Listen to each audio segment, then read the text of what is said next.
Hello everyone. आशा करता हूँ आप लोग स्वस्थ होंगे, अच्छे होंगे। आज का ये वीडियो है सीबीटी 2 पे। सीबीटी 2 को क्लियर करने के लिए मैंने क्या स्ट्रेटजी अपनाया था, किस तरह से मैंने पढ़ाई किया था, क्या क्या पढ़ना चाहिए, इस वीडियो के माध्यम से आप लोगों को सब बताऊंगा। देखिए, ये सीबीटी 2 है ना, इसी पे आपको आपका पोस्ट डिसाइड होगा कि आपको कौन सा पोस्ट मिलेगा। आपको कमर्शियल अप्रेंटिस मिलेगा या फिर और भी जो अदर पोस्ट हैं, जैसे और क्लर्क के पोस्ट है, अकाउंट के पोस्ट हैं। तो आपको कौन सा पोस्ट मिलेगा ना, आपको इस सीबीटी 2 के पे ही बेस्ड होगा। वही डिसाइड करेगा जो अगला एग्जाम होने वाला है सीबीटी 2 रेलवे का, आरआरबी एनटीपीसी का, यही डिसाइड करेगा कि आपको कौन सा पोस्ट मिलेगा। इसके पहले जो आपने सीबीटी 1 दिया है ना, उसमें सिर्फ ये होगा, वो सिर्फ क्वालिफाइंग है। जो जो स्टूडेंट्स इसका एग्जाम दिए हैं उन सभी को मेरी तरफ से शुभकामनाएं कि उनका रिजल्ट अच्छा हो, पास हो जाए सब। तो आज मैं इस वीडियो के माध्यम से आप लोगों को यही बताऊंगा कि इसकी तैयारी कैसे करना है, मैं कैसे किया था, कौन से स्ट्रेटजी अपनाया था, किस तरह से पढ़ाई किया था, क्या क्या पढ़ाई किया था मैंने, वो सब मैं बताऊंगा। देखिए, बहुत सारे ऐसे स्टूडेंट्स हैं जिन्होंने सीबीटी 1 दे चुका है। वो लोग सोच रहे हैं कि जब मेरा रिजल्ट आएगा तो फिर मैं तैयारी करूंगा सीबीटी 2 का। तो वो बहुत बड़ा गलती कर रहे हैं, क्योंकि जब आपका रिजल्ट आएगा सीबीटी 1 का तो फिर उसके बाद आपको टाइम नहीं मिलेगा सीबीटी 2 के लिए। और आप अभी से जितना मेहनत कीजिएगा सीबीटी 2 के लिए, तो उतना वो आपका रैंक सुधारने में मदद करेगा। आपका जो अच्छे रैंक मिलेंगे वो अभी से मेहनत करने पे ही मिलेंगे। तो इसलिए मैं बोल रहा हूं कि आप लोग अभी से ही लग जाइए सीबीटी 2 के लिए, क्योंकि आपको रिजल्ट आने का टाइम ज़्यादा नहीं मिलेगा। फिर उसमें आप पछताइए कि हाँ मैं अब क्या करूं, अब तो टाइम नहीं है। तो मैंने भी यही किया था कि जैसे ही सीबीटी 1 मेरा खत्म हुआ था, मैं फटाक से सीबीटी 2 में लग गया था। और उसका नतीजा ये है कि मुझे आज अच्छे पोस्टिंग, अच्छा रिजल्ट आया। मुझे कमर्शियल अप्रेंटिस मिली थी।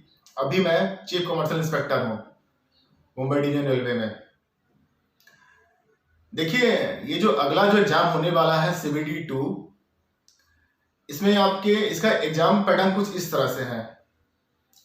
इसमें जनरल अवेयरनेस आपका 50 मार्क्स का होगा, मैथमेटिक्स 35 मार्क्स के होंगे, जनरल इंटेलिजेंस एंड रीजनिंग जो है ये आपका 35 मार्क्स होंगे। और इसको जोड़ते हैं हम तो टोटल 120 मार्क्स आते हैं। तो 120 मार्क्स के अगला एग्जाम होने वाला है सीबीटी 2। इसमें टोटल क्वेश्चंस रहेंगे 120। टाइम आपको मिलेगा 90 मिनट्स, यानी कि 1.5 घंटे का टाइम मिलेगा। आपको इतना में इसको क्लियर करना है, एग्जाम को देना है। तो अगला ये जो एग्जाम है ना, यही डिसाइड करेगा कि आपको कौन सा पोस्ट मिलने वाला है। तो आज मैं इस वीडियो के माध्यम से आपको यही बताऊंगा कि इसकी तैयारी कैसे करनी है। देखिए, इसमें मैं आप लोग के लिए जीएस जो जनरल अवेयरनेस है, उसमें मैं आपके लिए कुछ लाया हूं कि जिसको आप पढ़ें तो काफ़ी अच्छे मार्क्स आपको आ सकते हैं। जीएस में तो काफ़ी बहुत कुछ पढ़ना रहता है। जैसे कि एक मेरा पहले का वीडियो भी है, आरआरबी एनटीपीसी टॉपर बनने का राज, जिसका मैं लिंक इस वीडियो में नीचे में डिस्क्रिप्शन बॉक्स में डाल दिया हूँ, आप वहाँ से देख सकते हैं उसको भी।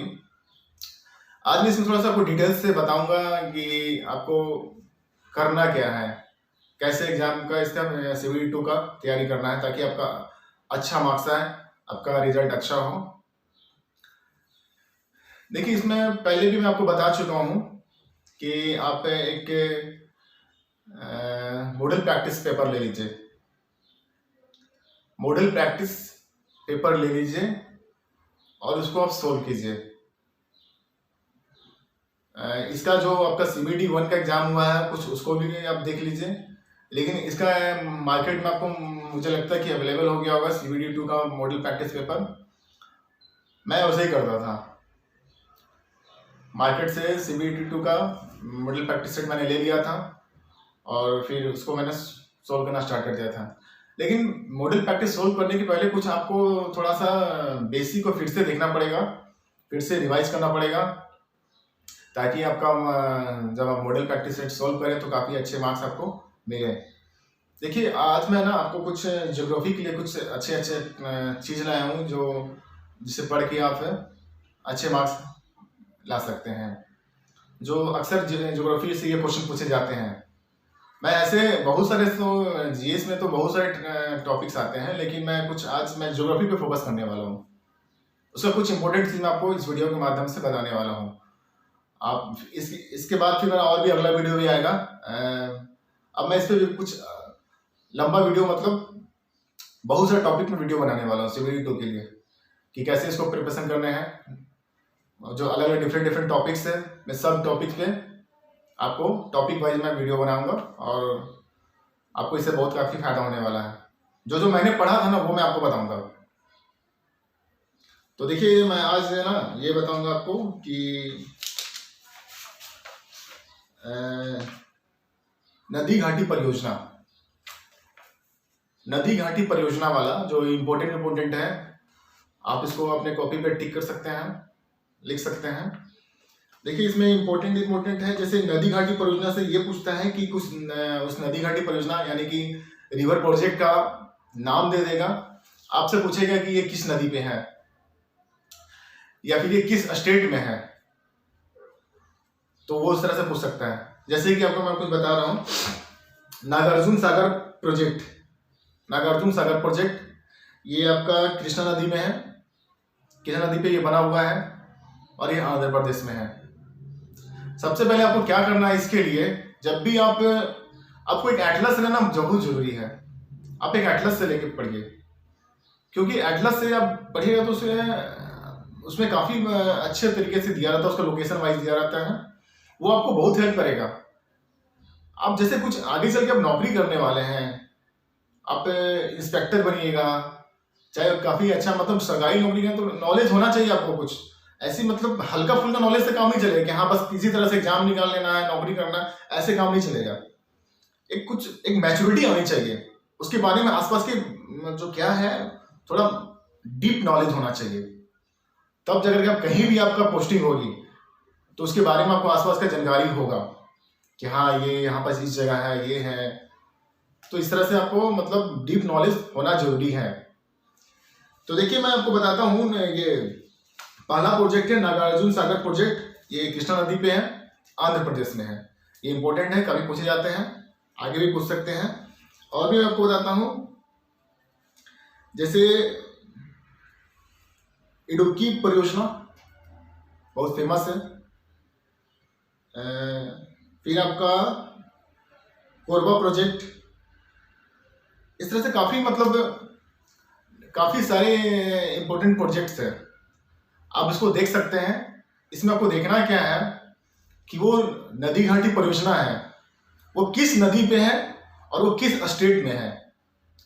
ये अपने कॉपी पे लिस्ट बना लीजिए, कॉपी पे इसको लिख लीजिए और उसको याद कीजिए। ये याद करने वाला चीज है।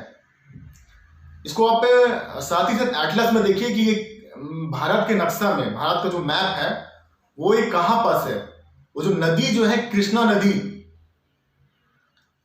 उसका किस तरह से मैप में कहां पास है वो, और ये जो परियोजना है नागार्जुन परियोजना, उसमें आंध्र प्रदेश में कहां पास है। इस तरह से आप कीजिए। अभी आपके पास काफी टाइम है, आप अभी से ये सब कीजिएगा ना तो आपको आगे चल के ना काफी अच्छा इसका रिजल्ट मिलने वाला है। तो इस तरह से आपको ना नदी घाटी परियोजना को अच्छे से देख लेना है। काफी मतलब बहुत सारी परियोजना है भारत में। देखिए इसमें इतना सिंपल तो नहीं पूछेगा। जो नदी के नाम पे अगर कोई नदी परियोजना है, जैसे आपका कोसी प्रोजेक्ट, कोसी नदी पे, तो इतना सिंपल नहीं पूछेगा, ये तो नहीं पूछेगा। कोई ऐसा परियोजना जो उस नदी के नाम पे नहीं है, किसी और नाम से है, तो वो पूछ सकता है, वही आता है उस तरह का। तो आप नदी घाटी परियोजना देख लीजिएगा, पूरा जितना सारा भी है आप उसको पूरा याद कर लीजिए बढ़िया से एकदम। ये तो रटने वाला चीज, उसको रट जाइए, साथ ही साथ मैप में देख लीजिए कहाँ पास है। उसके बाद फिर यहाँ पे सेकेंड टॉपिक है इसका ज्योग्राफी का ही, आप ना नेशनल पार्क देख लीजिएगा। नेशनल पार्क, राष्ट्रीय उद्यान, वाइल्ड लाइफ सेंचुरी जो होता है, ये सब आप देख लीजिए। इसमें क्या देखना है मैं आपको बता रहा हूँ। जैसे ये आपका है बांदीपुर नेशनल पार्क। कहाँ है ये? बांदीपुर नेशनल पार्क भारत के किस राज्य में है? तो ये आपका कर्नाटक में है, मैसूर में। फिर आपका चंद्रप्रभा सेंचुरी कहाँ है? यूपी में हो गया आपका। फिर काजीरंगा जो बहुत फेमस है, काजीरंगा असम का वन हॉर्न राइनोसोरस के लिए फेमस है। एक सिंग वाला जो होता नहीं है वो राइनोसोरस, उसके लिए फेमस है ये। फिर आपका रगनथिट्टू बर्ड सेंचुरी कर्नाटक में है। इस तरह से मतलब काफी इंपॉर्टेंट नेशनल पार्क है, बर्ड सेंचुरी है, वाइल्ड लाइफ सेंचुरी है। तो ये सब एग्जाम में पूछे जाते हैं। राष्ट्रीय उद्यान के बारे में आता है एग्जाम में ये, इसको भी याद करना है, आपको रट जाना है। मैं आपको कुछ बता देता हूँ, इसमें कुछ इंपॉर्टेंट जो है मैं टिक लगा आप लोग के टिक लगा के रखा हूँ। जैसे आपका हो गया काजीरंगा हो गया, बांदीपुर हो गया, चंद्रप्रभा हो गया, जिम कॉर्बेट नेशनल पार्क हो गया आपका। फिर ये घना पक्षी ये बर्ड सेंचुरी हो गया। फिर आपका कान्हा नेशनल पार्क हो गया, ये सब काफी फेमस है। फिर आपका ये वाइल्ड आर्ट सेंचुरी जंगली गधे का एक सेंचुरी है, वो रन ऑफ कच्छ गुजरात का रीजन है ना, ये काफी फेमस एरिया, मतलब बार बार पूछता है ये। वाइल्ड आर्ट सेंचुरी जंगली जो गधा होता है, गुजरात में एक जगह है रन ऑफ कच्छ, वहां इसका सेंचुरी बनाया गया है।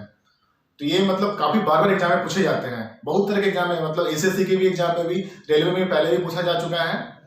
तो ये बहुत इंपॉर्टेंट है, तो आप इसको नोट कर लीजिए और अपने बुक में इसको देखिए, काफी बहुत इंपॉर्टेंट है ये सब। जैसे पेरियार नेशनल पार्क हो गया, फिर पलामू टाइगर रिजर्व हो गया, फिर वेदांथंगल बर्ड सेंचुरी हो गया। मैंने आपको बताया था कि एनसीईआरटी का बुक है, उसमें 9th क्लास के बुक में, एनसीईआरटी के 9th क्लास के बुक में उसका ज्योग्राफी निकालिए। उसमें आपको ना इस सब के बारे में दिया हुआ है। वाइल्ड लाइफ सेंचुरी एकदम मैप बनाया हुआ है, एकदम मैप, भारत का नक्शा है, उसमें मैप है, उसमें उसका इंडिकेट कर दिया है कि हाँ यहाँ पास आपका ये वाला वाइल्ड लाइफ सेंचुरी है, आपका काजीरंगा यहाँ पास है, आपका ये बांदीपुर यहाँ पास है, फिर वाइल्ड लाइफ सेंचुरी यहाँ पास है। इस तरह से काफी बढ़िया से आपको उसमें मैप बना के दिया हुआ है।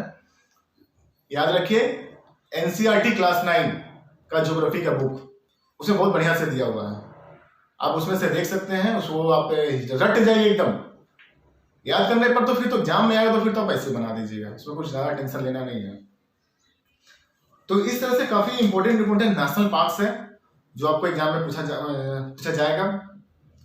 फिर आपका ना इसके बाद आपको देख लेना ये नेम ऑफ एयरपोर्ट। इंडिया में जो एयरपोर्ट है, फेमस एयरपोर्ट है, वो किस स्टेट में है। जिसे मैं यहाँ मुंबई का बताता हूँ, मुंबई में छत्रपति शिवाजी इंटरनेशनल एयरपोर्ट है। तो ये इस नाम से पूछा जाए कि छत्रपति शिवाजी इंटरनेशनल एयरपोर्ट किस स्टेट में है, तो इसमें मुंबई ऑप्शन आएगा आपका। जैसे पटना का देख लीजिए, जयप्रकाश नारायण इंटरनेशनल एयरपोर्ट है पटना। तीसरा से एक लिस्ट है, उस सारे एयरपोर्ट को आप याद कीजिए। इंडिया में जितने सारे जो एयरपोर्ट हैं किस स्टेट में है, आप जिस स्टेट से बिलोंग करते हैं, आपके उस स्टेट के कैपिटल या बड़ा जो शहर है उसमें कौन सा एयरपोर्ट है, उसको देख लीजिए। अरे उतना तो कम से कम याद होना चाहिए कि आप जिस स्टेट में रह रहे हो वहां कौन सा एयरपोर्ट है। ये सब तो नॉलेज बेसिक चीज है, ये सब तो होना ही चाहिए आपको। आप नौकरी लेने जाने वाले, आप नौकरी एम्प्लॉय, गवर्नमेंट एम्प्लॉय बनने वाले हैं, तो ये सब तो नॉलेज होना ही चाहिए आपको, अच्छा नॉलेज होना चाहिए सब चीज का। तो इस तरह से मतलब जो इम्पोर्टेंट एयरपोर्ट है हमारे इंडिया में, भारत में, जो डिफरेंट स्टेट्स में है, तो उसका नाम और वो किस जगह पे है, तो इसको आपको देख लेना अच्छे तरीके से। इसको आप कॉपी पे नोट कर लीजिए। तो ये हो गया आपका। फिर इसका एक चीज और मैं आपको बताता हूँ, इंडिया में जो मेजर पोर्ट्स हैं, बंदरगाह,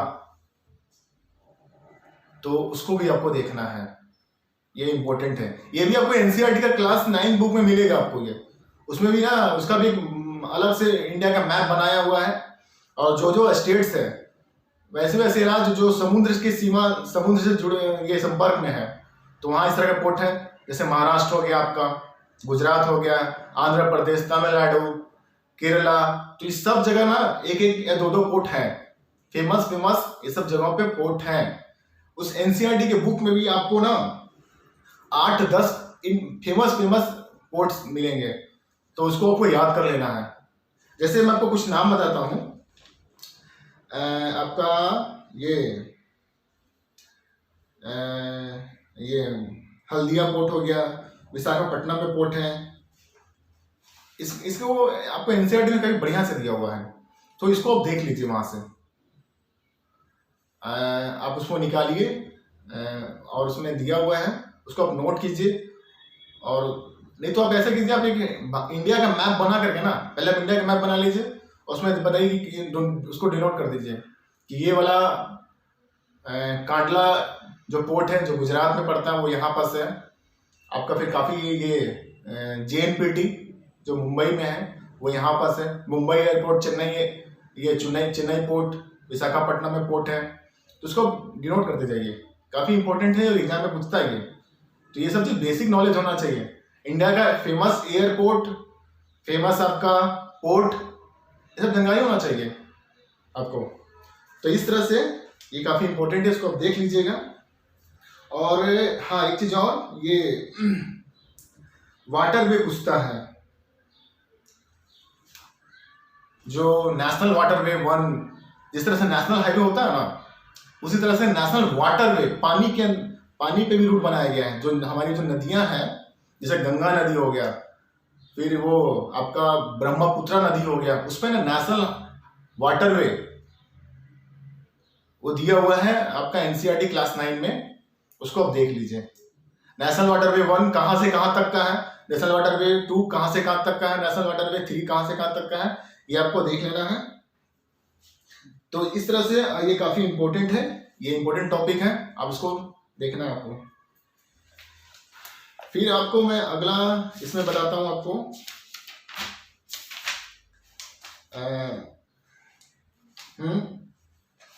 इसमें आपको देखना है कि इंडिया का जो नेबरिंग कंट्रीज है, बड़ा सिंपल सा चीज है, ये सब तो लगभग में सबको पता ही रहता है। तो इंडिया का सबसे बड़ा लंबा बॉर्डर किस कंट्री के साथ शेयर होता है? ऑब्वियस है कि बांग्लादेश, आप मैप में भी देख सकते हैं। फिर नॉर्थ में कौन सा है, नॉर्थ में कौन सा कंट्री है, नॉर्थ ईस्ट में कौन सा है, नॉर्थ वेस्ट में कौन सा है, नॉर्थ में कौन है। इस तरह से आप इसको देख लीजिएगा, काफ़ी फेमस है। ये सब बेसिक नॉलेज होना चाहिए, ठीक है। तो ये इम्पोर्टेंट चीज़ है, इसको आप देख लीजिएगा, काफ़ी अच्छी चीज़ है ये। फिर आपको मैं और बताता हूँ, मैं पहले भी वीडियो बनाया था, उसमें आप लोगों को बताया था कि उसमें आप जो कंट्री है उसका क्या करेंसी है। जो वर्ल्ड में बहुत सारे कंट्री हैं, उनका कौन सा करेंसी चलता है वहाँ, वो आपको देखना है। जैसे ऑस्ट्रेलिया में कौन सा करेंसी चलता है, हमारा जो बगल में कंट्री पाकिस्तान है उसमें क्या चलता है, बांग्लादेश में कौन सा करेंसी चलता है, अमेरिका में डॉलर चलता है, ऑस्ट्रेलिया में भी डॉलर चलता है कि उसका ऑस्ट्रेलियन डॉलर है वो। आपका यूरोप में कौन सा क्या चलता है, फ्रांस में क्या चलता है, कौन से करेंसी चलती है, ये सब आपको याद रखना है, पूछ सकता है एग्जाम में, आ सकता है। फिर आज में आप ना वो देख सकते हैं कि नदी के बारे में, इंडिया में जो फेमस नदियां हैं, बड़ी बड़ी नदियां हैं, जैसे कि कृष्णा नदी हो गया, गंगा नदी हो गया, यमुना नदी हो गया आपका, फिर ब्रह्मपुत्र नदी हो गया। तो ये सब नदियां का कहाँ से इसका ओरिजिनेशन है। जैसे कृष्णा नदी है, इसका ये कृष्णा नदी का ओरिजिनेशन महाबलेश्वर है। तो गंगा नदी का गंगोत्री ग्लेशियर। तो इस तरह से मतलब काफ़ी जो साउथ की नदियाँ को देख लीजिए आप, वहाँ जो इम्पोर्टेंट वो नदियाँ हैं उसको आप देख लीजिए। कावेरी रिवर, उसका ओरिजिनेशन कहाँ से है, कहाँ वो अपना डेल्टा बनाती है। फिर उसमें आपको ये देख लेना है कि ईस्ट पूरब की तरफ कौन सी नदियाँ फ्लो करती है, पश्चिम की तरफ कौन सी नदियाँ फ्लो करती है। खासकर पश्चिम की तरफ वाला ज़्यादा पूछता है क्वेश्चन। एक आपका नर्मदा नदी है, वो आपको पूछता है, ये एग्जाम में आता है, तो ये सबको देख लेना। आपको पूछता है ये, उसका ओरिजिनेशन कहाँ से है, इम्पोर्टेंट है। फिर आपका इंडिया में ये देख लीजिएगा आप ये कि बड़े बड़े डैम, इंडिया में जो बड़े बड़े, तो मैं आपको पहले ही बता चुका हूँ, आप वो देख सकते हो। इस तरह से मतलब आप अपने ज्योग्राफी में तो पूरा उतना मैं नहीं बताया क्योंकि वीडियो काफ़ी लंबा हो जाएगा। मैं इसका कुछ और भी अगला पार्ट बनाऊंगा। तो बेसिकली आपको इस तरह से प्रिपरेशन करना है। पहले बेसिक तैयारी कर लीजिए, इस तरह से आप प्रिपरेशन कर लीजिए। इस तरह से ज्योग्राफी में, साइंस में मैं अगला इस तरह पे वीडियो बनाऊंगा, मैं स्पेसिफिकली वीडियो बनाऊंगा, मैं साइंस पे वीडियो बनाऊंगा, आपका इसका जीएस पे टॉपिक पे बनाऊंगा, ज्योग्राफी पे, आपका हिस्ट्री पे, फिर आपका जो साइंस पे है इसमें आता है, मैं उस पर वीडियो बनाऊंगा इस पर, ताकि आप लोगों को काफ़ी और हेल्प मिल सके। लेकिन मैं इस वीडियो में जो जो आपको बताया हूँ उसको आप काफ़ी अच्छे से एक बार फिर से सुन लीजिएगा, उसको इस तरह से कीजिएगा, और मुझे पूरा उम्मीद है कि आपके मार्क्स बहुत अच्छे आएंगे। और इस बात को ध्यान रखिएगा कि आपका जो अगला एग्जाम CBT2 होने वाला है, आपका रिजल्ट इसी पे डिसाइड होगा, क्या आपको किस पोस्ट मिलेगा। आपको आप इस अभी जो मेहनत कीजिएगा उसी पे आपको डिसाइड होगा। तो इसलिए आप पूरा मेहनत इसमें झोंक दीजिए, आपको मैं ये अच्छे रिजल्ट आएंगे। पूरा मेहनत लगा दीजिए इसमें। ये मत सोचिए कि मैं जब रिजल्ट आएगा तो मैं देखूंगा तब मैं तैयारी करूंगा, नहीं, आप अभी से इसमें खूब मेहनत लगा दीजिए। मुझे आशा है कि आपका रिजल्ट बहुत ही अच्छा आने वाला है, अच्छे रैंक मिलेंगे, अच्छे पोस्ट मिलेंगे।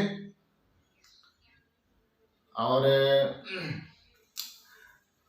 काफ़ी अच्छा उम्मीद है कि आशा करता हूँ कि आपको इस वीडियो के माध्यम से काफ़ी कुछ जानने को मिला होगा। Thank you.